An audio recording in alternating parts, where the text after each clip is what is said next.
Boker Tov, Shalom, לכולם, שיהיה חג שמח, מועדים לשמחה, בעזרת השם, חגים מוזמנים לששון, שזוכה בעזרת השם לשמחת יום טוב, כמו רבי נתן, il insiste auprès de son fils, il dit combien il faut être content, combien il faut être content, surtout au Hachem, celui qui a eu le mérite de connaître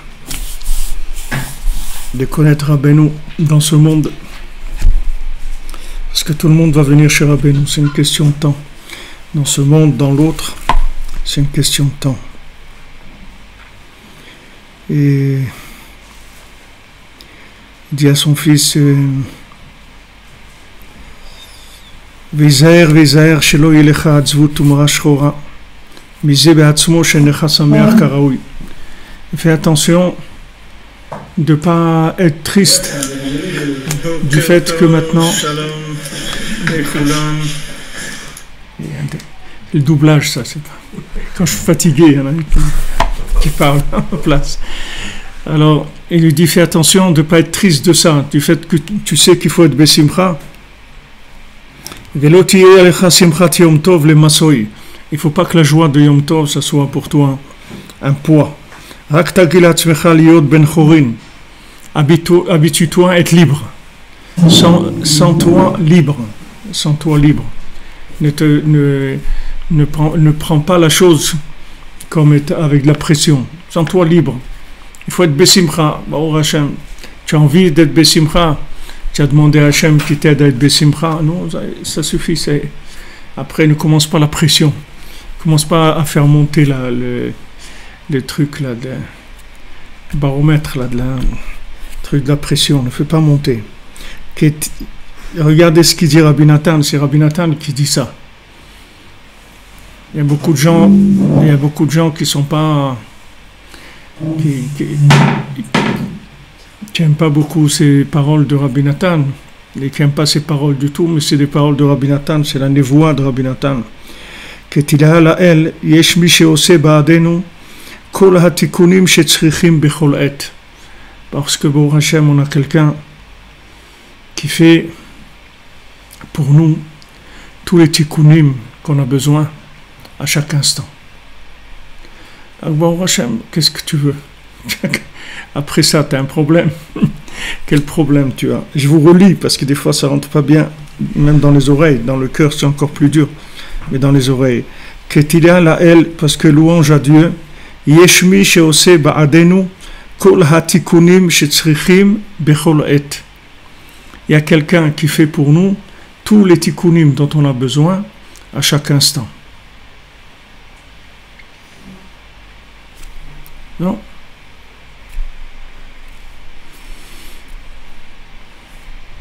Alors qu'est-ce que tu veux quoi? Mais on ne doit pas faire des choses, non, mais il faut faire, c'est écrit, il faut faire ça, il faut faire. Il y a quelqu'un qui fait pour toi tous les tikkunim à chaque instant, pas une fois par jour, ou une fois par heure, ou une fois par semaine, chaque instant. Chaque instant, tous les tikkunim qui doivent se faire, ils se font. Tu n'as rien à faire. Hein, ce qu'il faut, c'est que tu es la émouna, c'est tout, dans le sadique, c'est tout. C'est ce qu'il y a dans la Haggadah, il dit mon gendre il m'a dit le Rav de Hapta, le Hapterouv, il dit Ma avoda lachem, ma avoda azot lachem, lachem velolo. Il dit qu'est-ce que c'est cette avoda là que vous avez à faire? Et lui il fait tout pour vous, qu'est-ce que vous avez à faire? Il dit l'olam il a été créé pour le tzaddik, c'est tout. Bémet. Tant qu'il n'y avait pas Avraham Avinu, Hachem ne savait pas s'il allait continuer l'affaire ou pas. Pourtant, il y avait du monde. Il y avait plein de gens sur Terre. Sûrement, il y avait des gens sympas, des gens qui étaient aussi, et pas que des extrémistes, et pas que des terroristes. Il y avait des gens sympas aussi, qui devaient être gentils, qui devaient faire des trucs. Pourtant, tant qu'il n'y avait pas Avraham Avinu, Akadosh Baruch Hu, il ne savait pas s'il allait continuer le monde ou pas. Maintenant, quand il y a eu Avraham Avinu, Akadosh Baruch Hu, il a dit, ok, on continue. Ça veut dire on continue pourquoi? On continue pour lui, c'est tout. Pourquoi il est venu? Qu'est-ce que ça a changé chez les autres? Les autres, ça a changé quelque chose? Ça n'a rien changé. Mais lui, il est venu. Le fait qu'il est venu, ça a tout changé. Ça a changé la face du monde. Ça y est, il y a un homme qui a compris à quoi ça sert la machine. Tout ce système-là, il a compris à quoi ça sert, donc on va continuer. Mais tu enlèves cet homme-là, il n'y a plus rien. Même qu'il y a plein de gens qui sont sympas, il y a des gens qui font de la musique, qui rigolent, ils font plein de choses et tout. Ils sont sympathiques, ils ouvrent des centres de réhabilitation, ils ouvrent des centres d'accueil, ils ouvrent des restaurants du cœur, tout ce que tu veux. Ça ne suffit pas pour faire exister le monde. Ça ne suffit pas. Il faut un homme qui devienne l'homme de Dieu. Il faut qu'un homme qui soit entièrement consacré à Dieu, qui ait compris ce que Hachem il veut dans le monde, et que sa vie entière elle soit consacrée à ça. Qu'il n'y a pas une seconde de sa vie qui est déconnectée. Il n'y a pas une seconde où il regarde un hamburger ou des frites ou une bouteille de ketchup ou un truc. Tout. Sa vie entière, elle est que là-dedans. Le jour, la nuit, tout le temps. 24 heures sur 24. Tout le temps, online, sans arrêt. Les Avot, ils ne dormaient pas. Abraham, Yitzhak et Yaakov, ils ne dormaient jamais. Pourquoi c'est écrit dans la Torah, ce soir-là, Yaakov, il a dormi? Le Mefarshim dit, pour te dire, c'est rien que ce soir-là qu'il a dormi. Jamais de sa vie, il a dormi. S'ils avaient dormi, le monde, il n'aurait pas existé. Il y a des êtres humains qui sont venus, qui ont compris ce que c'était ce monde. Alors c'est pour eux.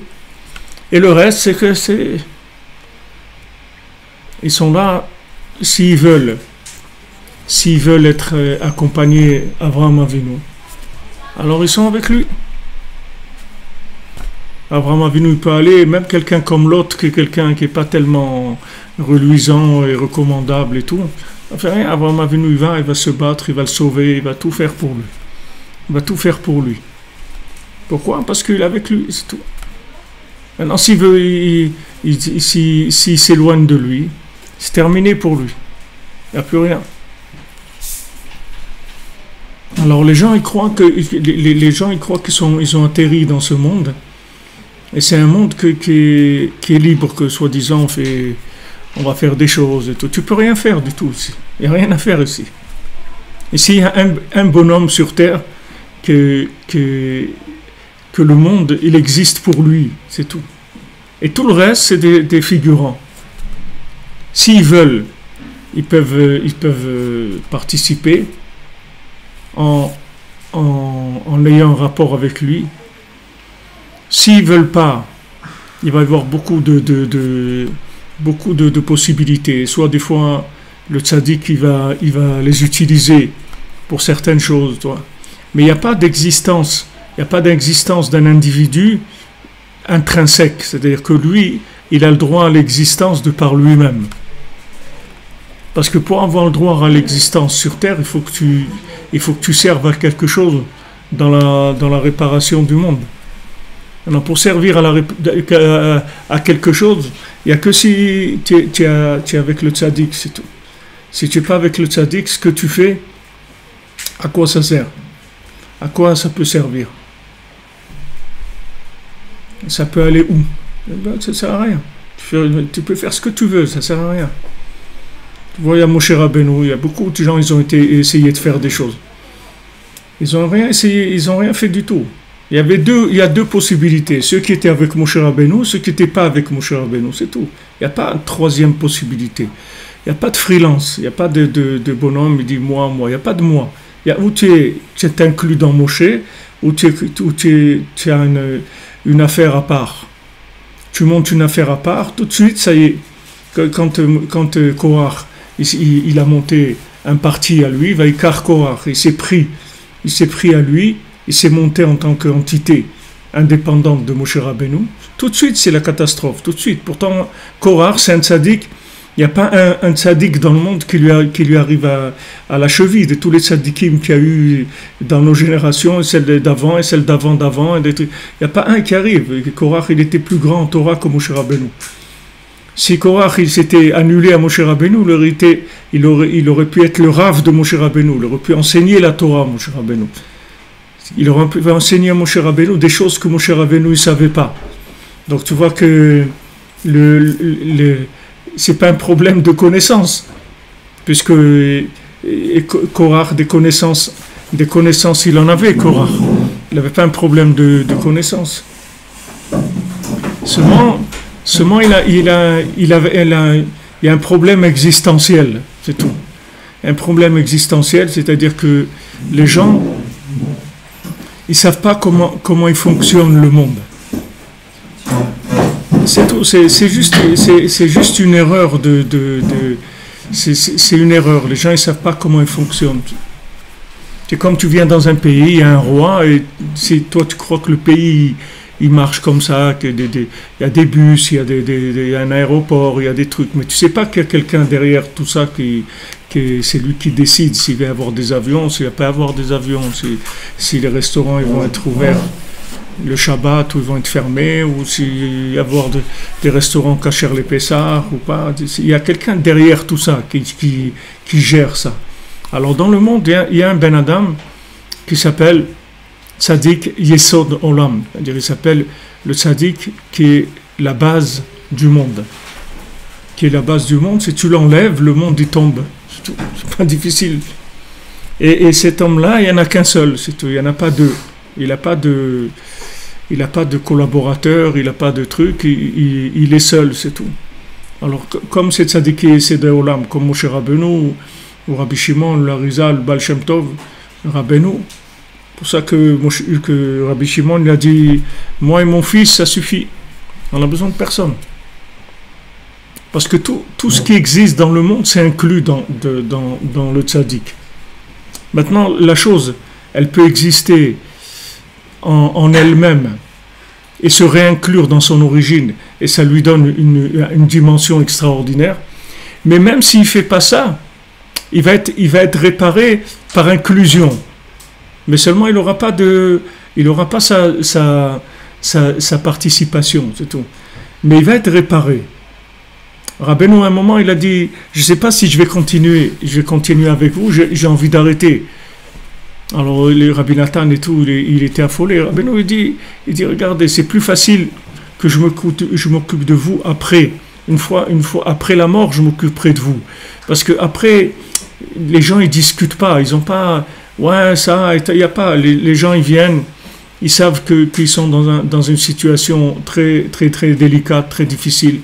Alors, ils viennent chez le tzaddik, ils cherchent après la mort, les gens, ils cherchent un tikkun, ils cherchent une réparation. Ça y est, ils vont plus aller chercher s'il y a des promotions à Carrefour ou des low cost dans les vols d'avion ou des trucs. Ça y est, on a terminé avec ça. Les gens, qu'est-ce qu'ils vont chercher? Ils vont chercher, voilà, on veut un tikkun. Voilà dans quel état on est. Qui est-ce qui peut nous faire quelque chose pour nous? Alors ils vont passer par là où ils vont passer. Ils vont tomber chez des gens qui vont les arnaquer là-bas aussi un peu. Et sauf, ils vont arriver après. Ils vont arriver chez le tzaddik. Le tzaddik qui va les réparer. Donc Rabbeinu l'a dit, c'est plus facile pour moi de m'occuper de vous après que maintenant. Parce que maintenant, je dis des choses, c'est pas tout le monde qui a envie. Chacun, il a ses trucs. Ouais, pourquoi ça? Il faut aller en Ukraine là-bas, tout ça. Israël, qu'est-ce qu'il y a? Il manque pas des tzadikim en Israël. C'est quoi être bodedou, de parler avec Dieu et tout? Nous, on a la Torah. On est capable, chacun, de faire la Torah. Chacun, il en veut. Ok, discute, vas-y, discute. On t'attend. On t'attend au passage, à la frontière. On verra là-bas ce qui va se passer.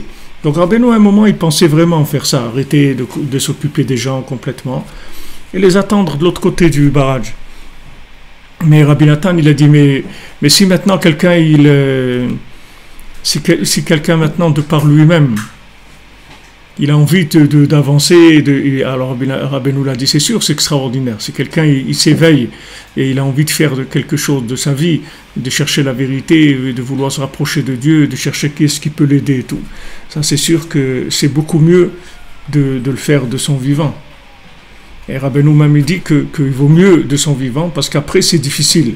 C'est-à-dire le fait que maintenant, déjà dans ce monde-là, où c'est un monde matériel, et c'est un monde où les choses elles sont assez simplifiées dans leur façon de les vivre, puisqu'il y a la matière c'est quelque chose qui aide quand même à simplifier pas mal les choses. Si la personne dans ce monde-là, elle n'arrive pas, alors dans l'autre, c'est très très difficile. Elle va arriver à la fin, parce que tout va être réparé. Mais seulement, il y a beaucoup de choses, et ça peut prendre même des siècles à errer avant de trouver le... Donc ce monde-là, le massé, il faut comprendre comment il marche. Si on ne sait pas comment il marche, alors on tourne en rond. Il y a des gens qui font de la musique, du cinéma, de l'art, des trucs, et ils ont écrit des livres, ils ont fait de la poésie, ils ont eu des idéologies politiques, des idéologies philosophiques, tout ça. Tu peux mettre tout ça dans un sac de poubelle, tu le jettes. Tout ça, ça ne sert à rien. Il y a un Ben Adam sur terre qui peut t'aider, comme il dit ici, nous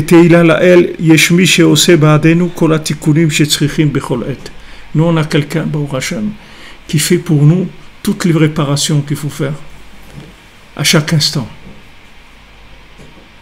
Alors quelqu'un dit, alors à quoi je sers? À quoi tu sers? Tu sers à t'inclure dans le tzaddik. C'est à ça que tu sers. Comme si tu prends un coquelicot. Maintenant, voilà, il va pousser maintenant un coquelicot, d'accord? Ce coquelicot, il est rouge, il est joli, il va pour le truc et tout, il va durer combien? 2 semaines, d'accord? 2 semaines, 3 semaines, ok. Après, il est parti. Alors, à quoi ça sert?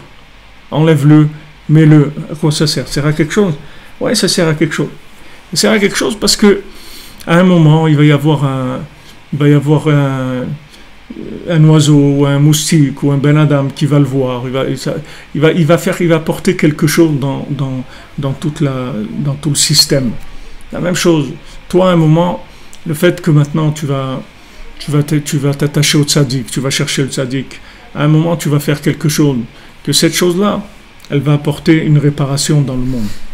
Mais c'est rien qu'à travers lui. Il faut pas que tu imagines une seule seconde que tu peux faire quelque chose en dehors du système, comme un oiseau ou une plante ou un animal. Il y a aucune de ces créatures-là qui va penser à un moment, qui va imaginer qu'elle va faire quelque chose qui est en dehors du plan de la création, qui va se mettre en dehors, qui va essayer de faire quelque chose. Il y a rien en dehors. Il y a rien en dehors. Il y a Hachem. Hachem, il a créé ce monde. Et dans ce monde-là, il y a eu cinq Neshamot dans ce monde-là, qui s'appellent Moshe Rabbeinu, Rabbi Shimon Bar Yochai, le Harizal, le Baal Shem Tov et Rabbi Nachman. D'accord? Il y a Hachem et 5 tzadikim. D'accord? Et c'est tout. C'est tout. Et tout. Tout le reste, après, c'est des figurants. C'est tout. Mais il n'y a plus d'une personne que ce qu'elle va faire, ça va changer la face du monde. Ces gens-là, ils ont déjà pris ce qui pouvait changer la face du monde. C'est-à-dire, eux-mêmes, c'est le changement de l'humanité. Moshe Rabbeinu est arrivé, il a changé le monde complètement. Avant Moshe, le monde c'est quelque chose, après Moshe, le monde c'est autre chose. Chacun comme ça. Rabbi Shimon, il vient, il y a le monde avant Rabbi Shimon Bar Yochai et le monde d'après Rabbi Shimon Bar Yochai. Ça n'a rien à voir. C'est un autre monde. C'est plus le même. C'est une révélation d'Hachem comme il n'y a jamais eu. Maintenant, par ces gens-là, il n'y a rien. Après, c'est tous des cuisiniers, c'est tout. Il y a pas. C'est des gens qui cuisinent ce qu'eux, ils ont amené, c'est tout. Mais il n'y a plus d'innovateurs. Rabbeinu dit que le monde, il dormait. C'est les 5 moments où le monde, il s'est réveillé, c'est tout. Où il y a eu un changement, ce qui s'appelle un changement vraiment important dans la révélation d'Hachem dans le monde, dans la possibilité de capter. Mais autrement, il n'y a rien. C'est que de la cuisine. Les gens, ils cuisinent des choses qui sont prêtes. Voilà, un il met du sel, l'autre il met du poivre, l'autre il met du miel, l'autre il fait cuire, l'autre il fait griller, chacun comme il a envie de faire. Mais c'est toujours des éléments existants qui sont en train d'assembler. Tous les tzadikim qu'il y a eu, c'est des tzadikim, mais c'est des tzadikim qui ont fait que d'assembler des éléments, c'est tout.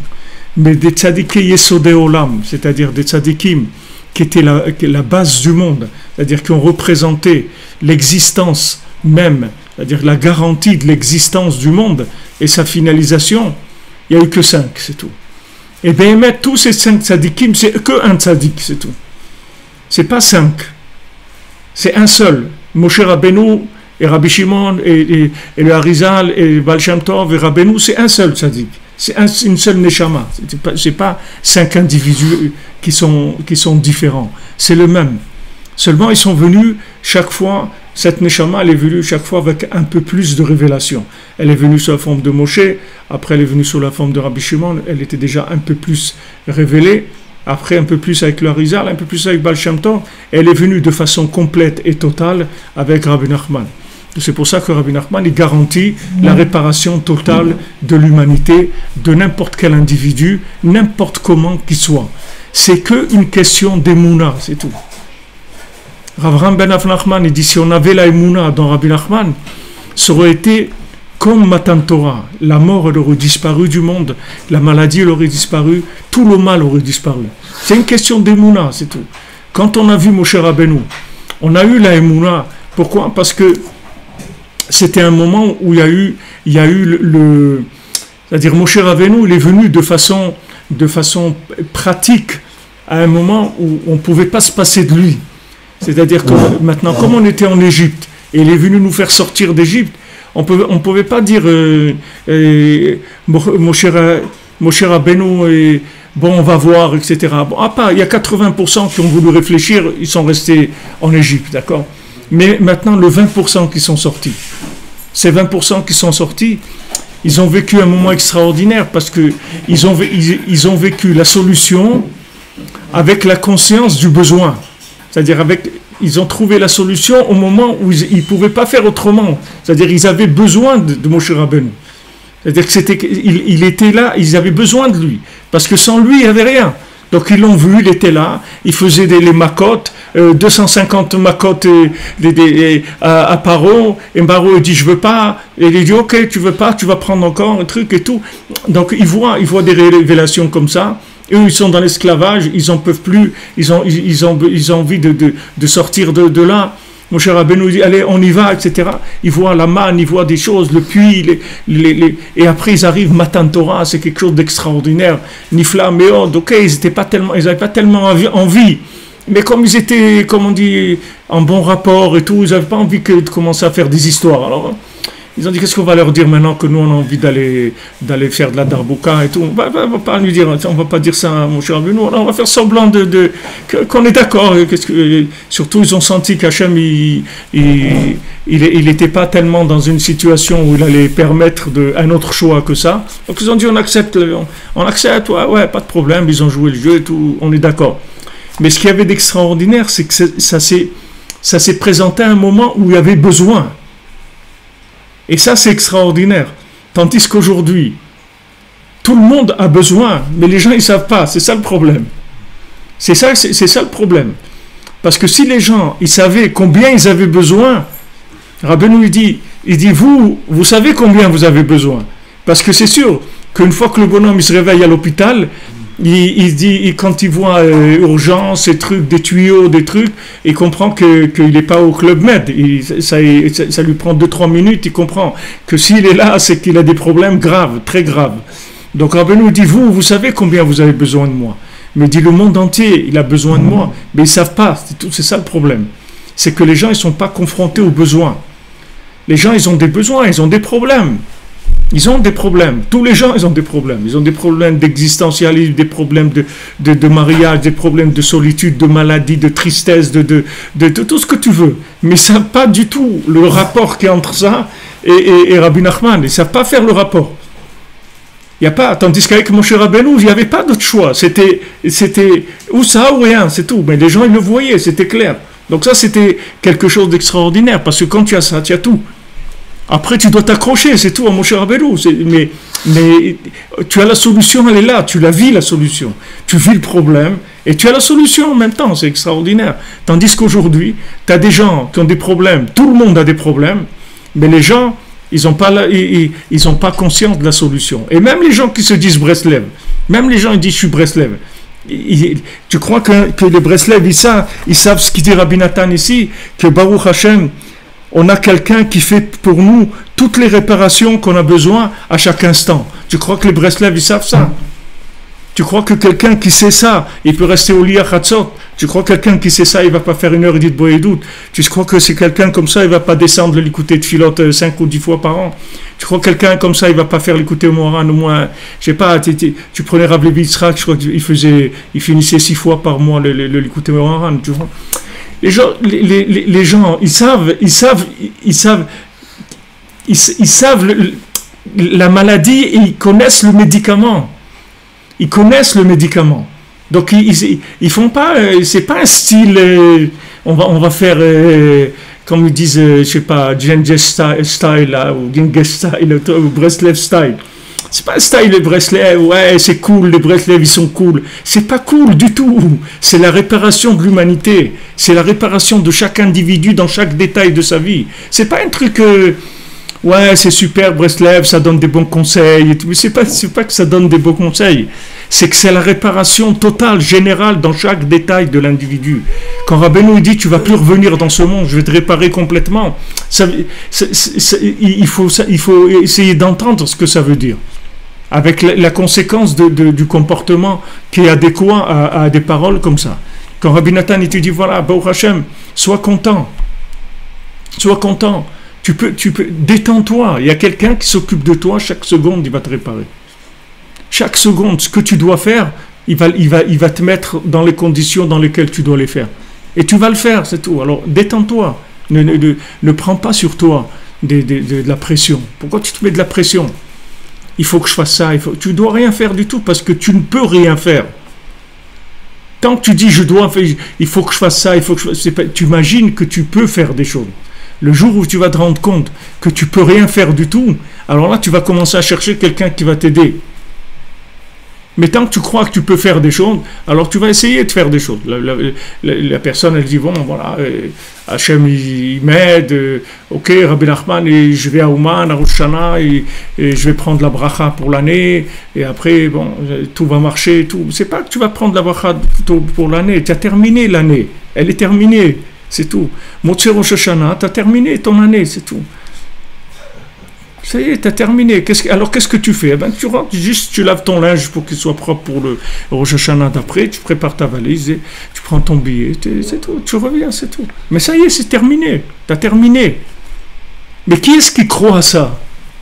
Mais je te parle de celui qui vient, ne parle pas de celui qui vient pas. Et celui qui croit qu'il ne faut pas aller, ne parle pas de ça. Ça c'est, pauvre qu'Hachem, il est pitié et béhémet, parce que c'est tellement dommage. Mais je te parle de celui qui vient. Qui est-ce qui vient à Rosh Hashanah, qui entend cette parole de Rabbeinu, qui te dit détends-toi, rigole, sois content, mange, bois, danse, sois content. Ça y est, tu as terminé. Tu es venu chez moi, tu as terminé. Cette conscience-là, qui est-ce qu'il a? Qui est-ce qui la vit tous les jours, avec tous les problèmes que chacun il a? Il se pose des questions, comment je vais faire ça, comment je vais faire ci, comment je travaille, comment... Mais c'est comme un petit enfant, c'est tout. Il est avec son truc là, son petit jouet, comment il va faire pour aller trouver l'autre morceau Je regardais hier, mon petit-fils me disait, comment ça doit être extraordinaire pour un petit enfant comme ça, qui commence à marcher à l'âge de 1 an et quelques. Maintenant, quand il est dans sa poussette, l'enfant, il croit que la vie, c'est la poussette. Et il voit des êtres humains qui marchent, qui truquent. Mais ça, il croit que c'est les autres qui vivent comme ça. Mais lui, il est dans une poussette. C'est ça, sa vie.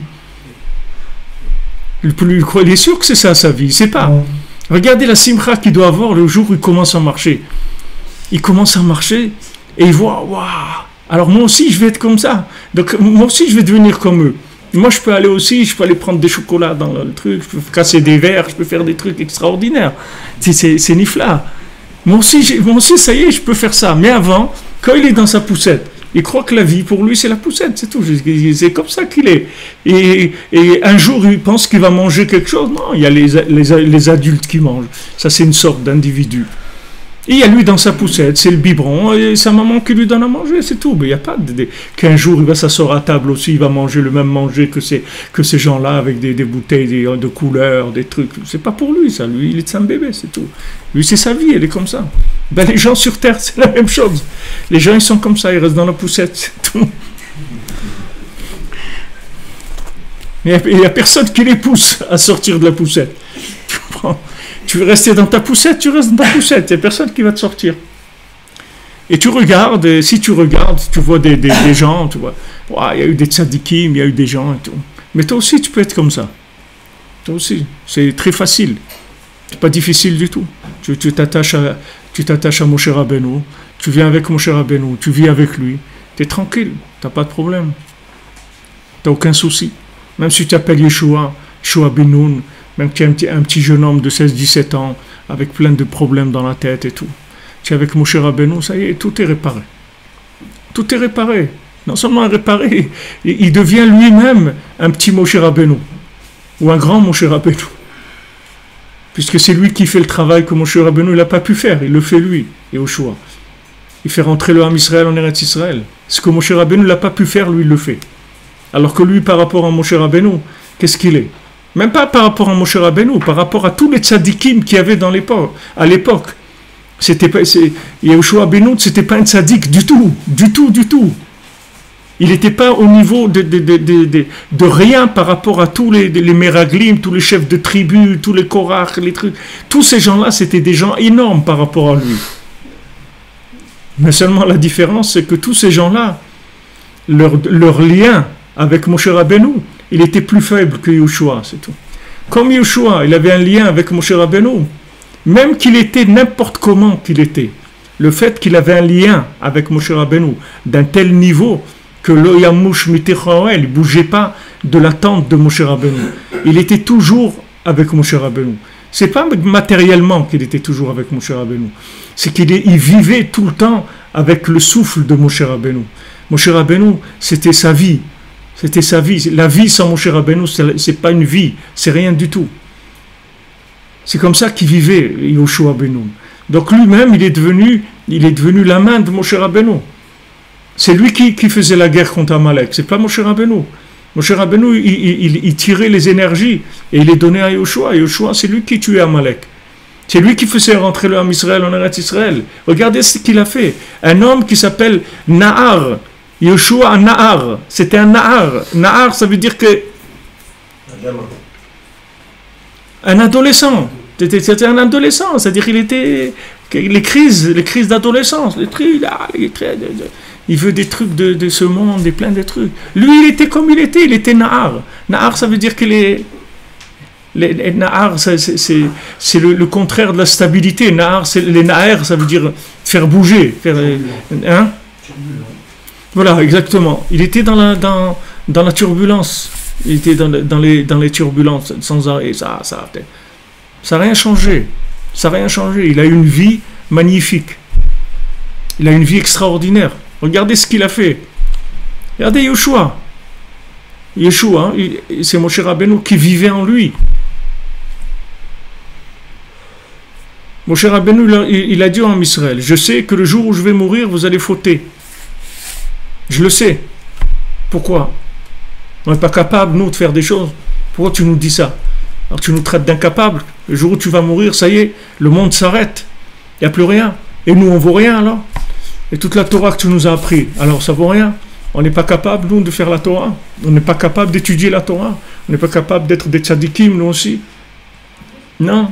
Il a dit, je sais, le jour où je vais mourir, vous allez fauter. Et Rabbi Nathan, il dit, le jour où tu considères que Moshe Rabbeinu, il est mort, sache que toi aussi tu es mort. Parce que lui, Béhémet, il n'est pas mort. Mais si pour toi il est mort, alors tu es mort, c'est fini. Parce que la Torah, de la même manière qu'elle a été donnée à Moshe Rabbeinu, la Torah, elle continue à vivre qu'avec Moshe Rabbeinu. Il n'y a pas un plan comme ça de la Torah sans Moshe Rabbeinu, ça n'existe pas. C'est des inventions médiatiques ou ce que tu veux. Mais ça n'existe pas la Torah sans Moshe Rabbeinu. Il n'y a pas quelqu'un qui va prendre la Torah et il ne prend pas Moshe Rabbeinu. Ça n'existe pas. Mais si tu prends Moshe Rabbeinu, tu prends la Torah aussi. Et avec, parce que ça va avec, automatiquement. Mais il n'y a pas de lignan que tu vas apprendre la Torah sans Moshe Rabbeinu. Moshe Rabbeinu il dit, sache que si tu ne me considères pas comme étant vivant, tu crois que je suis mort, ce jour-là, tu vas fauter. C'est-à-dire, c'est fini. Tu es déconnecté de l'énergie, de la Kedusha, de la sainteté. Tu n'as plus de force pour faire quoi que ce soit. Tu ne peux plus rien faire de bien. C'est fini. Il te l'annonce, Moshe Rabbeinu. Alors, dans le Sefer Yoshua, on dit, mais on voit que toute l'époque de Yoshua Benu, ils n'ont pas fauté.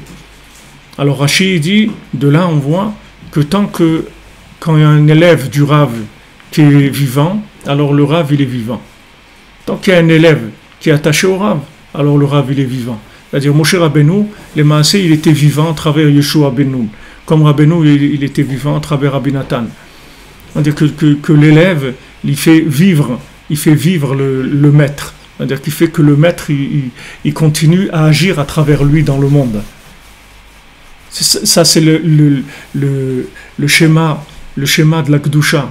C'est-à-dire ce qu'on doit apprendre normalement à quelqu'un qui veut commencer la Torah, c'est ça qu'il faut lui apprendre. Il faut lui apprendre le schéma, comment ça fonctionne la Torah. Il faut lui dire, voilà, on dit ça, on enseigne aux enfants, Torah, Tzivalanu, Moshe, Moracha, Keilat, Yaakov et tout. Mais quand celui qui lui enseigne ça, la plupart du temps, lui-même, il se prend pour Moshe Rabbeinu. Alors, comment tu veux qu'il lui dise, il y a un Moshe dans la génération, ne crois pas que c'est moi.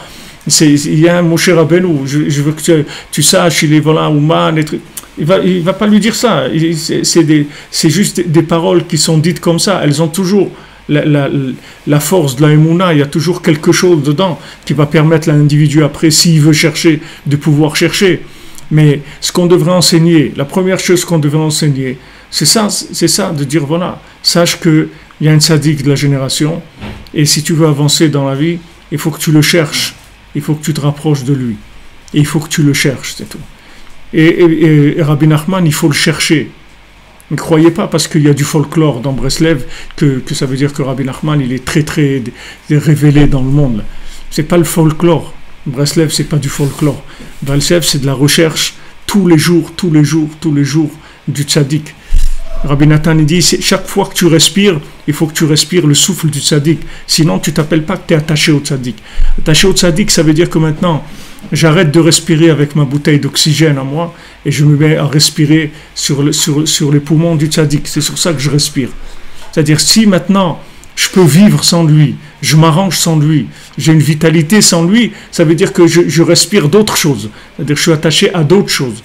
C'est ces autres choses qui me donnent de la vitalité et qui sont de la vitalité de mort. C'est pas de la vitalité. C'est que lui qui donne la vitalité dans le monde. Tzaddik Yesod Olam, ça veut dire que c'est lui qui transmet la divinité à l'homme sur terre. N'importe qui. Rabbi Nathan il dit ici, je l'ai vu hier, je ne sais pas dans quel passage je l'ai vu hier, mais il dit que sauf c'est que lui, c'est lui qui va réparer tout l'âme Israël, toutes les nations, tout ce qu'il y a sur terre. Tout ce qu'il y a sur terre, sauf c'est lui qui va le réparer. C'est une question de temps, c'est tout. Maintenant, on ne parle pas de notions ni politiques, ni de rapports de grandeur, ni de choses comme ça. On parle de réalité spirituelle. On ne parle pas ici de rapports. Il y a quelqu'un, je ne sais pas si vous avez entendu la réponse quand je l'avais donné un shiur, mais quelqu'un qui écoute les shiurs qui a posé une bonne question, une très bonne question même, qui a dit les Chachamim ils disent que tous ceux qui calculent la Géoula, qui disent que Mashiach il va venir à telle date ou telle date, alors les Chachamim ils les maudissent, tous les Choshvei Haketz, tous les gens ceux qui calculent la Géoula, alors les Chachamim ils les maudissent, ils disent, on veut pas des gens ils aiment pas les gens qui calculent la Géoula. Et d'ailleurs vous avez vu la plupart des gens qui ont dit la Géoula, c'est pas la plupart, ils sont tous plantés pour l'instant. Tout celui qui a dit une date, c'était pas celle-là. Il vaut mieux qu'il dise une date après l'an 6000 au moins, et les gens, ça viendra avant, donc il sera tranquille. Mais tant que, combien ils ont dit, combien nous, de gens qu'on a vu, des rabbinim, des grands, ils ont dit, ouais, j'ai rêvé, truc, il m'a dit qu'il viendrait, que je vais voir le Mashiach de mon vivant. Ok, vous avez entendu beaucoup de gens comme ça, même des gens qui... Combien de réactions il y a eu de pauvres de gens qui attendaient qui tenaient qu'avec ça. Et après, quand ce Rav il est mort, ils ont jeté leur kippa, ils ont arrêté de faire Shabbat et tout. Ils ne croyaient plus dans rien. Parce qu'ils croyaient que c'était lui ou qu'il allait le voir ou qu'il allait venir de son vivant. Et bon. On voit que les Khamim, ils sont mékalel, ils maudissent ceux qui calculent le ketz. Et on voit que Rabbeinu, il a écrit Megillat Starim. Rabbeinu, il a écrit la Megillah où il révèle tout le processus de Mashiach, quand Mashiach il va venir, comment il va venir, qu'est-ce qui va se passer, etc. Rabbeinu il a écrit ça, il a donné à Rabbi Nathan, Rav Naftali. Ils ont vu cette Megillah, c'est-à-dire ce texte-là écrit, avec toute la révélation du Mashiach, Bédiou, quand il va venir, tout. C'était écrit pas clairement, c'est-à-dire c'était écrit codé, mais c'était écrit. Rabbeinu, il savait exactement quel jour il va venir Mashiach, quelle heure, tout. Alors comment c'est possible que Rabbeinu il a dit? Si les Chachamim ils ont dit qu'il ne faut pas dire, même Rabbeinu il dit, lui-même il dit, si quelqu'un te dit une date pour Mashiach, sache que cette date-là, au moins tu peux être sûr que cette date-là il ne va pas venir déjà.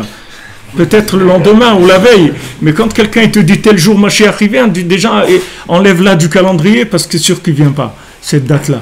D'accord? Et comment Rabbeinu lui-même il te dit quand Mashiach il vient? Parce que Rabbeinu c'est pas Choshvé HaKetz. Rabbeinu c'est pas un calculateur du Ketz. Rabbeinu c'est le Ketz lui-même. C'est pas, il calcule pas. Ce qu'on n'a pas le droit, c'est de calculer. Tous les gens, à part le tzaddik, c'est tous des gens qui ne peuvent faire que des calculs. Mais le tzaddik, c'est la chose elle-même. Donc lui, il calcule pas. Lui, il te dit, voilà, le Mashiach, c'est ça, c'est tout. C'est pas qu'il calcule. Et d'après ça, et ça, et ça, et ça. C'est la chose elle-même. Alors je vais donner un exemple, c'est comme la météo. La météo calcule, il y a des vents, il y a des trucs et tout. Donc quel jour, voilà, maintenant, dans tel pays là-bas, il fait tel truc et tout. Même maintenant, le gars qui habite là-bas, il n'a pas besoin de la météo. Tu l'appelles, il te dit, voilà, ici il y a du soleil, il fait 18 degrés, c'est tout. Parce qu'il est dans l'endroit, il n'a pas besoin des prévisions de la météo. Parce que lui, il est dans la chose elle-même. Rabbeinu dit quand c'est Pessah, Rabbeinu, il est dans Pessah lui-même, pas dans les enseignements de Pessah, la Haggadah, les halachot de Pessah, tout ça. Tout ça, c'est des choses qui permettent de se rapprocher de Pessah.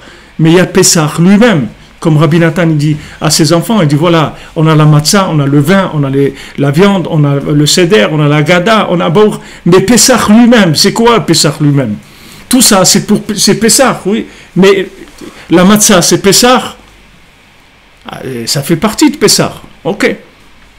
Il y en a qui disent que on doit manger de la matzah. Il y en a qui disent que le seder, tu manges le kasaïd de matzah le soir du seder, c'est tout. Après, tu n'es pas obligé de manger de la matzah. Il y en a qui disent que tous les jours, c'est une mitzvah de manger de la matzah. C'est quoi Pessah? C'est la matzah? C'est le gras double, comme disait Rav Chaïki dans le Shalom. Pessah, c'est pas le gras double, là. C'est pas le gras double, Pessah. Est-ce que c'est le gras double? C'est quoi Pessah? Les 4 verres de vin. Ça aussi, ça fait pas. Mais le Pessah lui-même, le niat de Pessah lui-même, c'est quoi? Le Pessah lui-même, il n'y a que le tzaddik qui sait ce que c'est. Personne ne sait ce que c'est. Quand tu dis qu'il ne faut pas calculer, c'est-à-dire qu'il ne faut pas spéculer, il ne faut pas.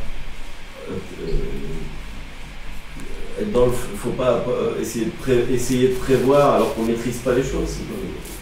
Par rapport à quoi tu dis ça? Quand tu as dit, Rabbeinu, lui, il n'a pas besoin de calculer, il sait, il est la chose. Mais tous les autres, ils calculent pour arriver à des dates du Ketz. Dans le calcul, c'est quoi le problème? Qu'il ne faut pas calculer. Le problème, c'est... Le problème, c'est que les Chachamim, ils te disent que tu n'as aucune chance de trouver la date. C'est tout. Ils te le disent avant que tu commences. N'essaye pas parce que tu ne vas pas la trouver. La même chose que tu ne vas pas trouver la date où Mashiach il va venir. Et si quelqu'un te dit cette date-là, ça va être ce jour-là, tu peux être sûr qu'il ne viendra pas ce jour-là. Ça, c'est la même chose pour tout le reste. Tout ce qui va te dire, voilà ce que c'est Pessah, voilà ce que c'est Shavuot, voilà ce que c'est Sfirat HaOmer, tu peux être sûr que ce n'est pas ça, déjà. Parce que tout ce qu'il va te dire, C'est qu'il y a des choses qui sont calculées par rapport à l'interprétation des textes. Mais s'il y a quelqu'un qui habite dans la chose, qui vit la chose, qui est la chose elle-même, lui te dit voilà ce que c'est Sfirat HaOmer, tu peux être tranquille que c'est ça Sfirat HaOmer, ce n'est pas autre chose. Quand Rabbeinu dit Gamarti ve'egmor, quand je vais terminer, j'ai terminé déjà, ça veut dire que c'est terminé, mais c'est vraiment terminé. C'est pas des mots comme il y en a qui disent Gardarem lo Larzak, tu comprends? C'est pas Che Guevara, c'est pas ça. C'est terminé. Quand Rabbeinu dit c'est terminé, ça veut dire c'est terminé. Chaque mot qu'il te dit, c'est la chose complète, entière, terminée complètement. Il n'y a rien à rajouter, il n'y a pas besoin de réfléchir. Il n'y a rien, il n'y aura rien en plus, il n'y aura rien en moins. Ça va être que ça, c'est tout. Donc chaque mot que Rabbeinu dit, c'est comme ça. Chaque enseignement qu'il dit, quand il parle de quelque chose, c'est comme ça, c'est pas autrement. Quand il te dit voilà, Pessar, c'est ça, c'est-à-dire c'est ça, Pessar. C'est pas autre chose. Quand tu dis de la matzah, c'est ça, Rabbeinu dit tu prends de la matzah, tu prends Dieu dans tes mains. Rabbeinu dit la matzah, c'est Dieu lui-même que tu tiens dans tes mains. Qui est-ce qui dit ça? Qui est-ce qui dit ça? Parce que les gens ne savent pas qu'est-ce que c'est. Maintenant, toi, quand tu vois de la matzah, tu dis quoi? C'est ça, Dieu, c'est de la matzah. Parce que tu ne vois pas, tu n'as pas les yeux pour voir ça. Mais Rabbeinu dit celui qui tient de la matzah dans ses mains, il tient de la Elokut dans ses mains, il tient de la divinité dans ses mains, il a Dieu dans ses mains. Donc chaque chose que Rabbeinu te dit, tu peux être sûr que c'est ça et c'est pas autre chose. Et tu n'as pas besoin de chercher, juste tu dois approfondir avec de la Emouna. L'approfondissement il vient du degré d'Emouna. Plus tu vas voir la Emouna, plus le texte il va s'ouvrir. Plus tu vas avoir la Emouna, plus tu vas voir que c'est évident, que la chose va devenir de plus en plus évidente pour toi. Mais ne cherche pas ailleurs. Ne cherche pas. Même dans notre groupe de WhatsApp de Breslev et tout, il y a des fois où je vais intervenir parce que ils amènent des trucs, la rabbinite un tel, elle a dit, il y a une ségoula. Qu'est-ce que j'ai à faire de cette rabbinite et de ce qu'elle raconte? J'en ai rien à faire de ce qu'elle pense et de ce qu'elle raconte, qu'il y a une ségoula, du cause d'Elia Navi. J'ai rien à faire de ça. J'ai rien à faire de ça. Je te promets que ça va me servir à rien, ni dans ce monde, ni dans l'autre, ça va pas m'arranger mes nerfs, ni ma tristesse, ni mes rage de vivre, ça va pas me l'enlever du tout. Qu'est-ce que je vais faire? Comment des gens qui sont Breslev, ils ramènent de la rabbinite, une rabbinite, elle a dit ça, voilà la ségoula, et un grand rab, tu sais, il a dit 4 amets pendant 4 heures. 4 heures, alors qu'est-ce que tu veux que je fasse? Moi je la fais en 4 minutes. Alors qu'est-ce qu'il y a qui fait entre 4 heures? Qu'est-ce qu'il y a? On est quoi? C'est les Jeux Olympiques ici. Qui dit mieux? 4 heures. Et lui, à 5 heures. Alors qu'est-ce qu'il y a? Et qu'est-ce qu'il y a?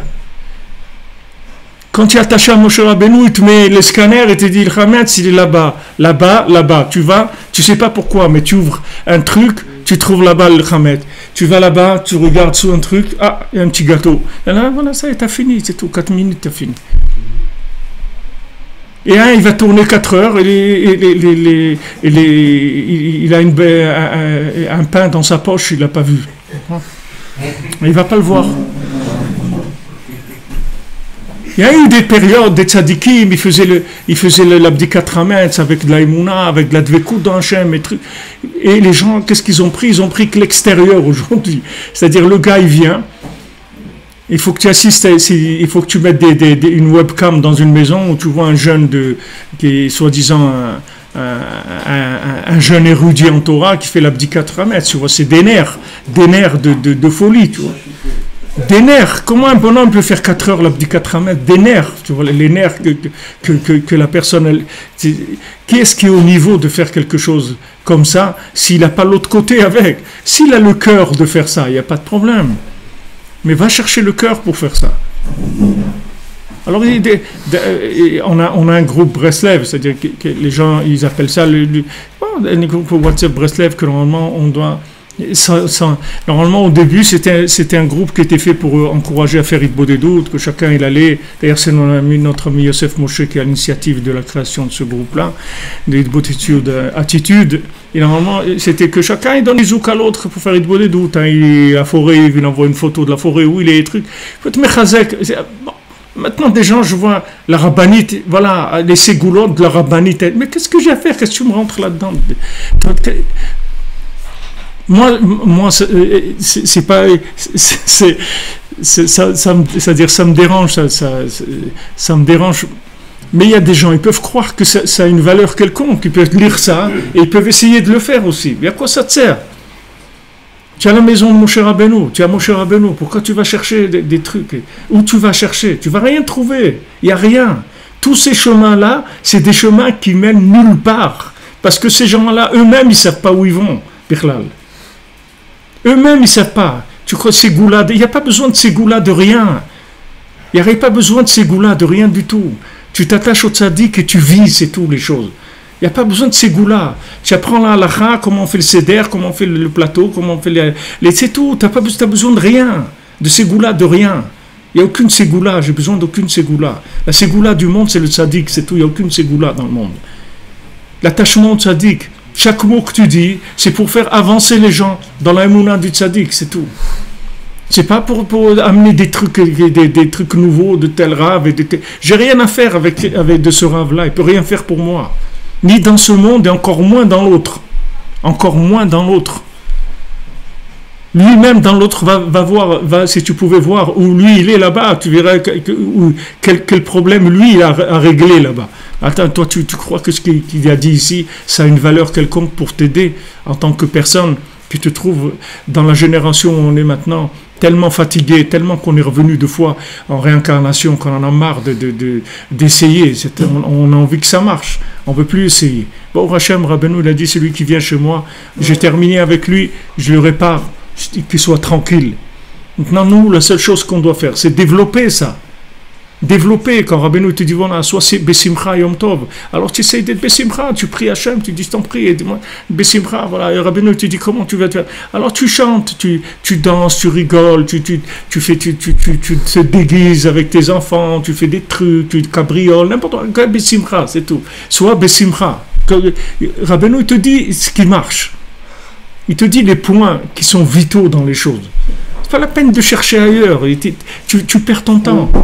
Tu perds ton temps. Tout ce que tu vas ramasser ailleurs, un jour ou l'autre, tu vas être obligé de jeter à la poubelle parce que tu vas voir que ça ne te sert à rien.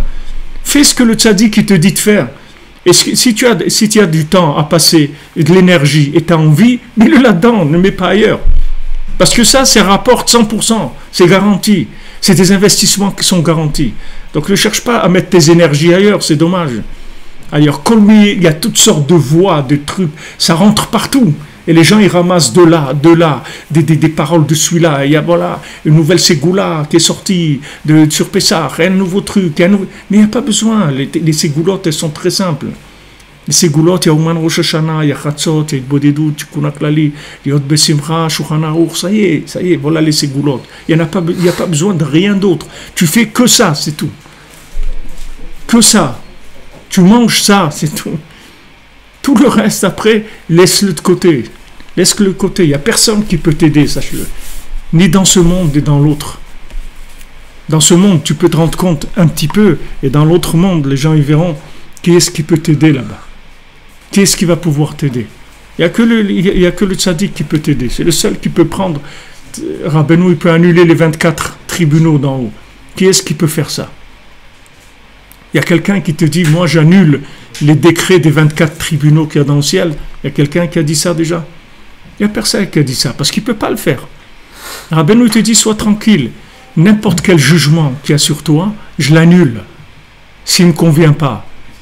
Et si tu as un problème, sache c'est moi qui ai donné mon aval pour que tu aies ce problème-là. Ça veut dire que ce n'est pas un problème, c'est une solution.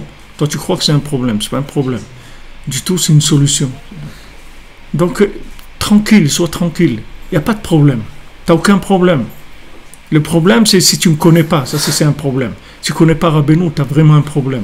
Mais si tu connais Rabbeinu, tu viens à Rosh Hashanah, tu fais Itbodedut, tu étudies la halakha, tu essaies de te lever à Chatzot, tu fais Tikkun Klali, tu vas au mikvé, qu'est-ce que tu veux de plus? Il n'y a rien à faire.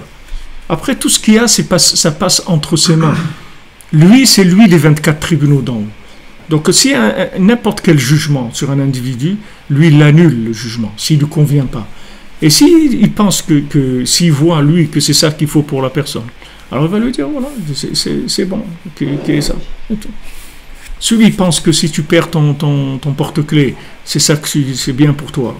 Parce que quand tu vas aller chercher ton porte-clés, tu vas rencontrer quelqu'un et que tu vas lui dire quelque chose ou il va se passer un inyan qui va faire avancer le plan de réparation du monde. Alors tu vas perdre ton porte-clés, c'est tout. C'est bien. C'est tout. Mais il n'y a plus à remettre en question quoi que ce soit. Tu avances, c'est tout. Ce que tu développes, c'est uniquement l'attachement. L'attachement, c'est ça que tu dois développer. Alors quand Rabbeinu dit quelque chose, il faut que vous sachiez que Rabbeinu il a terminé. Alors ça, Bémet, je voulais juste faire une petite introduction. Ça a duré 58 minutes, mais c'était juste une petite introduction. Parce que Rabbi Nathan, il parle dans l'halakha de l'écouter halachot, la première halakha d'écouter halachot, il parle de Azamra, d'accord? De Azamra, de chercher le bien dans chacun, et en soi-même, de chercher les points positifs. Et il dit en fait que la Géoula de Mitzrayim, elle a eu grâce à ça, que comment Kadosh Baruch Hu nous a sortis d'Égypte, parce qu'il a vu le bien qu'il y avait en nous. C'est pour ça qu'il nous a fait sortir. Il rapporte le Midrash que Hachem il a vu que qu'est-ce qu'il y avait qu'on avait gardé. On n'avait pas changé notre nom, on n'avait pas changé notre langue, on n'avait pas changé notre façon de nous habiller. Il n'y avait pas d'adultère. C'est les 4 choses, les 4 points positifs qu'il y avait en Égypte. Les gens, ils parlaient la Lachon HaKodesh, les gens, ils n'avaient pas changé leur nom. Ils ne s'appelaient pas Patrick, ni Jean-Pierre, ni John. Ah, excusez-moi, je ne savais pas qu'il y en avait un ici. Mechila. Il ne s'appelait pas Johnny, ni Steve. Ok, alors pourquoi vous vous sentez visé? Ils avaient pas... Mais il ne faut pas l'appeler comme ça c'est assourd. Celui qui appelle quelqu'un par un nom qui n'est pas son nom juif, c'est assourd. On n'a pas le droit. Il faut appeler la personne par son nom, même s'il a un nom des fois que c'est pas hein, il s'appelle Makhlouf Saada Msaoud, il faut l'appeler comme ça, c'est son nom, Al-Malasot. Donc ils n'ont pas changé leur langue, ils parlaient la Lachon HaKodesh, ils n'ont pas changé leur nom, ils avaient leur nom hébraïque, ils n'ont pas changé leurs vêtements, ils étaient habillés comme des juifs, il n'y avait pas d'adultère. Voilà les 4 choses les 4 points positifs qu'il y avait en Égypte. À part ça, c'était tout de la poubelle. À part ça, tout le reste c'était catastrophique. Il y avait ces 4 points positifs, ça suffit pour faire la Géoula. Donc Hachem il a regardé que ça, c'est tout. Le reste il n'a pas regardé. Avec ça il y a eu la Géoula. Alors Rabbi Nathan il rapporte ça et il dit que maintenant bien sûr que de nos jours, vous voyez bien dans quel état on est, que ces 4 choses elles sont aussi dans un état déjà bien détruit. Donc les points positifs qu'il y a, il faut vraiment les chercher à la loupe, mais il faut les chercher quand même. Il faut chercher, essayer de trouver un point que ce point-là il est positif, et c'est pour ça que Rabbeinu dit que même si tu vois que ce point-là lui-même il est atteint, c'est-à-dire que tu ne trouves pas un point qui est complet.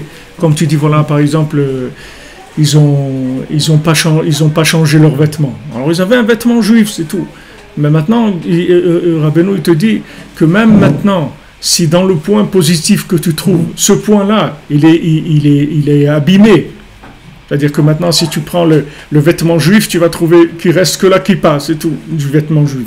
C'est tout. Tu n'as fait rien. Il dit ça aussi, c'est-à-dire que maintenant on rentre beaucoup plus dans le détail,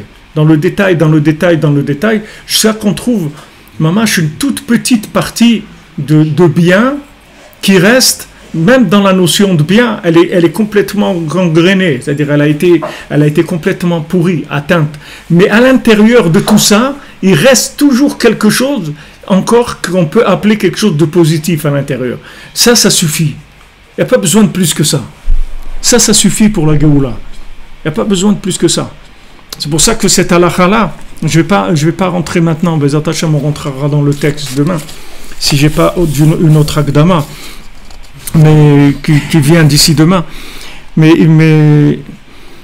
Rabbi Nathan, il finit avec ça, il dit « Shezeikar Geulat Mitzrayim Ugola Acharona, Prinat Kibbutz Nitre Israël, Baruch Hashem Leolam, Amen, Amen. » C'est-à-dire, quand Rabbi Nathan, il finit, quand vous voyez dans l'écouté à la chôte que Rabbi Nathan, il finit en disant Baruch Hashem le'olam, Amen ve Amen, ça veut dire que c'est une saga très très forte. Il a vu quelque chose de très fort et il faut aussi que vous sachiez que Rabbi Nathan, il ne pouvait pas beaucoup parler. Tout ce qu'il a dit, il ne pouvait pas dire clairement. Parce que s'il disait clairement, il ne serait rien resté de tous les livres de Breslev. Ni lui, ni ses élèves, ni sa famille, ils auraient tous été tués. C'est-à-dire que, déjà comme ça, il voulait le tuer, mais il parlait de façon habillée, il ne pouvait pas dire clair. Alors il y a des codes comme ça. Voilà, voilà, exactement, sous-entendu. Il ne peut pas te dire clairement. Nous, on essaye d'ouvrir, de dire clairement, parce qu'il n'y a plus personne aujourd'hui tellement qui va chercher à nous tuer, puisque, de toute façon, qu'est-ce qu'il y a à prendre? Il n'y a pas grand-chose à ramasser, donc il n'y a pas tellement d'intérêt. Mais quand Rabbi Nathan il dit Baruch Hashem le'olam, Amen ve Amen, tu peux savoir que maintenant il a vu quelque chose qui est fascinant, c'est-à-dire qu'il a dit quelque chose d'énorme. Voilà. Donc c'est quoi cette chose d'énorme? C'est qu'il t'amène à Zamra, c'est-à-dire le Inyan, de regarder le positif, et il te dit que c'est ça la Geoula Rishona et la Geoula Acharona. De la même manière qu'Hachem il a regardé ses points positifs chez nous, il nous a sortis d'Égypte, il va regarder les points positifs qu'il y a en nous, il va nous amener la Geoula. C'est le même système. Ça va pas, il n'y aura pas de changement. C'est-à-dire la façon de voir, c'est la même. La Géoula, elle va venir avec ça. Alors quand Rabbeinu il dit que Azamra, il dit Noch Azamra, que Azamra, c'est tout. Que Azamra, c'est-à-dire il faut rentrer là-dedans. Que Azamra. Et ça, c'est extrêmement difficile pour des gens orgueilleux, pour des gens qui veulent arriver en haut dans le hit parade, tout ça, c'est des gens, ils ne peuvent pas rentrer là-dedans. Parce que quand tu rentres là-dedans, ça veut dire que tu as signé déjà que tu ne vas pas rentrer dans le hit parade. Parce que tu ne peux pas rentrer dans le hit parade en cherchant des grains de maïs dans les poubelles, tu comprends? Le gars qui rentre dans le hit parade, c'est le gars qui rentre en disant moi, je suis arrivé, j'ai truc, la Torah, on connaît, etc. C'est-à-dire, c'est un gars qui pense qu'il est arrivé à quelque chose. Mais commencer à Zamra, tu peux commencer que quand tu es sûr que tu es terminé complètement. À ce moment-là, tu vas te relever en cherchant les points positifs. Mais si tu ne crois pas que tu es terminé, quand tu vas entendre ça, ça va t'énerver terriblement. Tu dis, qu'est-ce que ça veut dire ça, chercher des points positifs et tout? Mais moi, j'étudie la Torah toute la journée, je fais des mitzvot, je vis en Eretz Israël. Quel point positif? Je suis que dans le positif. Il est que dans le positif, le gars. Qu'est-ce que tu veux qu'il cherche des points positifs? Et Rabbeinu, il dit, il n'y a que ça. Il n'y a que ça, c'est tout. Maintenant, tu vois que ça ne correspond pas, que l'ordonnance, elle ne correspond pas à ce que tu vis. Alors, sache que tu as un problème, parce que celui qui a écrit l'ordonnance, lui, il ne se trompe pas quand il fait une ordonnance. Donc, si toi, tu ne ressens pas la maladie, ça veut dire que tu as un problème, c'est tout. Va faire des scanners, va faire ce que tu veux. Mais sache que tu vas arriver à un moment dans ta vie où tu vas voir que c'est la seule chose qui va te rester. Et si tu n'as pas ça, tu n'as rien. Mais le jour où tu arrives à avoir besoin de ça, Baruch Hashem, ça veut dire que tu es dans le processus de la Géoula. Parce que ça y est, tu vas utiliser les outils de la délivrance. Tant que tu n'arrives pas à ça, ça veut dire que tu n'as pas compris où tu te trouves. Tu crois que tu es capable, tu roules les mécaniques et tout, okay, on va arriver, nous, la Torah, on connaît, Baruch Hashem, on étudie, on fait des mitzvot, fait super mitzvot, on vit en Israël, on est avec l'âme Israël, on est Israël, c'est super, ok, vas-y, continue, tu verras. Si tu cherches, à un moment, tu vas arriver à savoir où tu te trouves en Israël, qui tu es en Israël. Tu ne vas pas comprendre comment Hachem il te laisse une seconde en Israël. Tu vas pleurer, tu vas dire Hachem, comment tu peux me supporter, Birlal? Comment tu peux me supporter un individu comme moi? Qu'est-ce que tu as de moi, Birlal? Qu'est-ce que tu as de moi? Qu'est-ce que tu vois chez moi pour me laisser dans ce monde, Birlal? Qui je suis pour être là, pour être en Eretz Israël, pour avoir une famille, pour faire ma prière, pour manger de la matzah. Après, tu vas voir que tu vas prendre la vie de l'autre côté complètement. C'est pas du tout de la même manière que le gars qui est en haut de l'échelle. Tu vas la prendre la vie d'une autre façon complètement. Et là, tu vas avoir besoin des points positifs, de chercher des points positifs. Et là, tu vas voir que tu vas avoir énormément de difficultés à trouver un point positif en toi. Il dit, mais comment c'est? Tu vas voir. Tu vas voir, petit à petit. Rabbeinu, il n'ouvre pas les yeux d'un coup, parce que si tu ouvres les yeux d'un coup, tu arrêtes tout de suite. Donc petit à petit, Rabbeinu calcule combien tu peux prendre de coups. Et petit à petit, quand tu es sûr que tu peux prendre les coups, alors il t'ouvre les yeux à chaque fois. Il t'ouvre les yeux à chaque fois et tu vois. Et tu vois où tu te trouves. Chaque fois un peu plus, chaque fois un peu plus. Et à un moment, tu vas avoir besoin de ça et tu ne pourras vivre que avec ça, c'est tout. Et Rabbi Nathan, si vous prenez Alim la Troufa, et je vous le répète pour la 100e fois, étudiez les livres de Rabbi Nathan qu'il a écrits, Alim la Troufa, Yeme Moharanat, Chaye Moharan, et Sichotaran, prenez ces sfarim-là, parce que dans ces sfarim-là, vous allez voir le Rebbe Mamash. C'est pas comme dans l'Écouté Moharan. L'Écouté Moharan, avant de voir le visage de Rabbeinu dans l'Écouté Moharan, il faut que tu passes beaucoup d'apprentissage, de sensibilité. Mais dans ces livres-là, c'est direct, parce que c'est le vécu de Rabbeinu. Tu vois comment Rabbi Nathan, tu prends Yom Moharanat, il y a deux parties dans Yom Moharanat. Il a la vie de Rabbi Nathan, il y a la partie de Rabbi Nathan vécue avec Rabbeinu, et il y a la deuxième partie, c'est le voyage de Rabbi Nathan en Eretz Israël. Et là, tu vas voir comment Rabbi Nathan y vivait avec Rabbeinu. Quel était son rapport avec le tzaddik, comment cet homme-là, il a vécu avec toute l'opposition qu'il avait contre lui, de sa famille, de sa femme, de son beau-père, de ses parents, de tout le monde. Il avait le monde entier contre lui. Comment il était avec Rabbeinu, combien de fois il cherchait toutes sortes de prétextes pour arriver chez Rabbeinu, rien que voir le visage de Rabbeinu, rien qu'entendre une parole de Rabbeinu. Il a été une fois il était Shabbat Hanouka, il était chez Rabbeinu, il a entendu donc la Torah et après, pendant plusieurs mois, il n'a pas pu être chez Rabbeinu, et Rabbeinu, de toute façon, lui-même, il était en voyage, et donc il avait son ami Rav Naftali, que lui, il était toujours à côté de Rabbeinu, et il écrivait à Rabbi Nathan tout le temps, il essayait de lui raconter le maximum de ce qu'il pouvait, de ce qui se passait chez Rabbeinu, de ce qu'il disait Rabbeinu. Alors Rabbi Nathan, il dit à un moment, je ne me suis pas contenté des lettres et tout, j'ai été voir Rav Naftali, j'étais à Nemirov, parce qu'il n'était pas à ce moment-là à Nemirov. Nemirov, c'est à côté de Breslev. Donc Rav Naftali, il était toujours avec Rabbeinu qui était à Breslev. Et Rabbi Nathan, à cette époque-là, il était à Malov, ou je ne sais pas comment c'est, la ville de son beau-père. Donc il est venu à Nemirov pour voir Rabbi Nathan. Alors il dit, je suis venu, il m'a raconté des choses que Rabbeinu il a dit, et Baruch Hashem, je les ai écrites. Est-ce que, et Baruch Hashem, que j'ai écrit ça, et que ces choses-là, elles sont méchaillées, elles donnent la vitalité à combien de gens aujourd'hui, et elles vont donner de la vitalité aux gens après, et elles vont donner de la vitalité à tout le Ham Israël, et elles vont donner de la vitalité à toute l'humanité. Oui, Rabbi Nathan, il écrit ça, parce que Rabbi Nathan, il savait qu'est-ce que c'est une parole de Rabbeinu. Il savait que la parole de Rabbeinu, c'était pas que pour les gens qui étaient là. Il savait que c'était pour le monde entier, que ce soit les juifs, les non-juifs, pour tout. Chaque parole de Rabbeinu. Donc Rabbi Nathan, il souffrait de ne pas être là-bas. Il ne voulait pas rater une parole de Rabbeinu. Il voulait écrire tout ce que... Et là, il a sauvé plusieurs choses. Et il a dit, si je n'étais pas venu, si je n'avais pas fait ce voyage, c'est sûr que ça serait parti. Parce que même Rav Naftali, que c'était un des plus grands élèves de Rabbeinu, qui était l'ami de Rabbi Nathan, il n'avait pas cette façon de voir les choses, d'écrire ce que Rabbeinu disait de façon d'abord comme Rabbeinu il l'avait dit, avec tout ce que ça contenait comme le sens de Rabbeinu, de ce qu'il pensait quand il disait quelque chose. Donc ça ne serait pas resté, c'est rien resté du tout. Si on n'avait pas Rabbi Nathan, il ne serait rien resté du tout. Pourtant, il y avait des grands tzadikim qui étaient des élèves de Rabbeinu. Mais ils n'avaient pas ça, ils ne savaient pas que ça allait arriver là où ça allait arriver. Donc, quand Rabbi Nathan, il parle, vous allez voir dans tous ces sfarim-là, il parle toujours de la Zamra. Toujours, il parle de ça. Toujours, Rabbi Nathan. N'importe où il se trouve, vous allez voir, toujours, il parle de la Zamra. N'importe quelle situation où il se trouve, vous allez voir, il se trouve à Alexandrie, il se trouve à Istanbul, il se trouve n'importe quelle situation dans laquelle il se trouve la plus à l'envers, vous allez voir toujours il sort ça, chercher le point positif, tout le temps, ça. Parce que c'est quelque chose qu'il faut s'habituer. Il faut s'habituer, il faut habituer nos enfants aussi, parce que le vide il augmente de plus en plus. Il y a de plus en plus de vide et il y a besoin d'outils.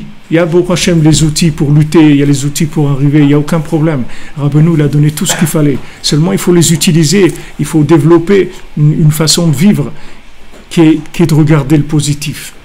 C'est une façon de vivre, c'est une façon d'être. Et tant que maintenant tu crois que tu vas arriver à quelque chose, tu ne peux pas utiliser ça. Ça, c'est quelque chose qui démarre le jour où tu te vois comme un Ben Adam perdu complètement. Que maman, tu n'as rien fait et tu ne vois pas comment tu vas arriver et tu ne vois pas comment tu vas changer et que ça fait des années que tu essayes de changer, que tu deviens pire, c'est tout ce que tu dis. Tant que tu n'arrives pas à ce constat-là, tu ne vas pas utiliser ça. Ça ne démarre pas, ça. Ça démarre que le jour où tu dis il n'y a plus rien. Ok, Rabbeinu te dit c'est pas vrai qu'il n'y a plus rien. Cherche. Il dit ouais, mais j'ai trouvé un point positif, mais c'est plein d'orgueil, ça fait rien. Cherche encore. Cherche. Et tu vas trouver là-bas un petit truc, un petit micron de trucs que là-bas, c'est quelque chose de bien, mamache. Bien. Et après, il dit cherche un autre maintenant. Cherche encore un autre point positif. Un autre, vas-y, cherche un autre. Et comme ça, tout le temps. Et si tu ne vis pas comme ça, tu ne pourras pas tenir. Il arrivera un moment où tu ne pourras pas tenir. Ni par rapport à toi-même, ni par rapport aux autres. Tu ne pourras pas tenir. Tu ne vas pas comprendre les gens qui t'entourent. Les gens que tu aimes. Ne parle pas des autres. Les autres, tu peux dire, je les aime pas, il n'y a rien à faire d'eux. Mais les gens que tu aimes, les gens avec qui tu vis, qui sont proches de toi, tu ne vas pas les comprendre. Tu ne vas pas les comprendre parce qu'ils vont avoir des réactions, des comportements qui sont complètement en décalage total par rapport à ce que tu attends d'eux ou par rapport à ce que tu leur as donné. Ou pas. Tu vas tendre à... même pas merci, mais au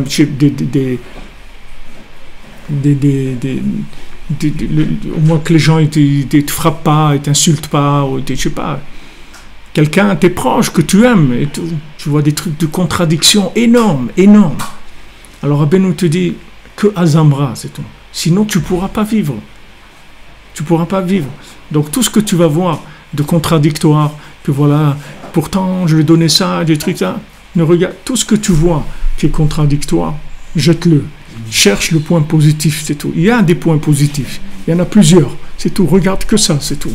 Ça fait la loupe, grossissement sur ces points-là, et les autres tu les mets dans le flou, tu sais, tu vois, comme dans les photos là, tu as le AF, la mode AF que tu prends le truc net, ça c'est le point net, et le reste tu le rentres dans le flou qui est derrière. Mais si tu fais pas ça, tu pourras pas vivre. Tu pourras pas vivre. Tous les gens qui ont des problèmes, c'est parce qu'ils savent pas que ça existe, ou bien ils savent pas combien ils en ont besoin, ou ils savent pas l'appliquer. Alors Bezat Hashem, demain, on va faire cette halakha là, qui est basée sur Azamra, avec le lien de Yetziat Mitzrayim, Bezat Hashem. C'est halakha Aleph du Likutei Halachot. C'est pas directement sur Pessah. Hein? C'est pas Pessah, c'est sur Pessah, mais ici ils ont mis. Ashkamat Aboker Aleph. Maman, le début. Les contradictions, il faut les jeter ou il faut les accepter temporairement? Les quoi? Les contradictions? Vous avez dit qu'il faut jeter les contradictions. Ouais. Il faut les jeter ou il faut les accepter temporairement et pas... Qu'est-ce que ça veut dire les accepter? Les accepter, ça veut dire il y a une évidence que j'ai dans une contradiction, mais ça ne me bloque pas. Parce que sinon, si tu dis, on bloque et on va tomber dans le côté yiouch ou négatif. Ça revient à ça. Les accepter, ça veut dire oui, ok. Ma femme me dit quelque chose, et moi c'est vrai, et de l'autre côté je fais du bien, bon bah je suis Zorem. Tu dis, tu comprends pas ça. C'est la même idée, c'est vrai, jeter les contradictions. Non, tu traites pas, tu dis que ça tu comprends pas. Je ne fais pas de traitement maintenant. Non, il n'y a rien à faire avec ça. Il n'y a rien à faire, c'est tout. Mais en toi, c'est la même chose. Il faut que tu t'habitues sur toi d'abord. Après, ça sera beaucoup plus facile avec les autres. Mais tu t'habitues à le faire sur toi. Le jour où tu acceptes tes contradictions, le jour où tu acceptes que tu es quelqu'un de bien, malgré tout le mal qui est en toi, tu restes quelqu'un de très bien, malgré tout le mal qui est en toi, après tu peux vivre avec tout le monde. Vous avez dit jeter les contradictions, mais le sens c'est les accepter quoi. Jeter, ça veut dire que tu vis pas, tu les considères pas. Tu fais pas tout le temps des comparaisons. Bezrat Hashem, Chag Sameach.